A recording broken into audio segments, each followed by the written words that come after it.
আমি বলেছিলাম আমি জামাতে ইসলামের বিজয় চাই না। আপনারা বলবেন আশ্চর্য, তাইলে এই দল আপনি করেন কেন? এই দলের আমির আপনি হয়েছেন কেন যদি এটার বিজয় না চান? আমি আসলেই জামাতে ইসলামের বিজয় চাই না। আমি 18 কোটি মানুষের বিজয় চাই। 18 কোটি মানুষের বিজয় নিশ্চিত হলে আপনি আমি সবাই আলহামদুলিল্লাহ গর্বিত হয়ে যাব, উপকৃত হয়ে যাব। সেই বাংলাদেশটাই দেখতে চাচ্ছি। যারা বিভিন্ন কথা বলে জাতিকে বিভক্ত করতে চায় ওদেরকে তাড়িয়ে দেবেন।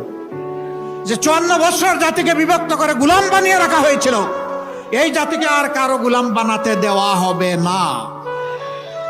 24-এর শহীদ সহ সকল শহীদদেরকে কথা দিচ্ছি, আল্লাহ আমাদেরকে সুযোগ দিলে তোমাদের হত্যাকারীদের বিচারেই বাংলার মাটিতে হবে ইনশাআল্লাহ। আমরা কথা দিচ্ছি, তোমরা যে আকাঙ্ক্ষা হৃদয়ে নিয়ে লড়াই করেছিলে সে আকাঙ্ক্ষা বাস্তবায়নে আমরা আমাদের সর্বশক্তি নিয়োগ করব।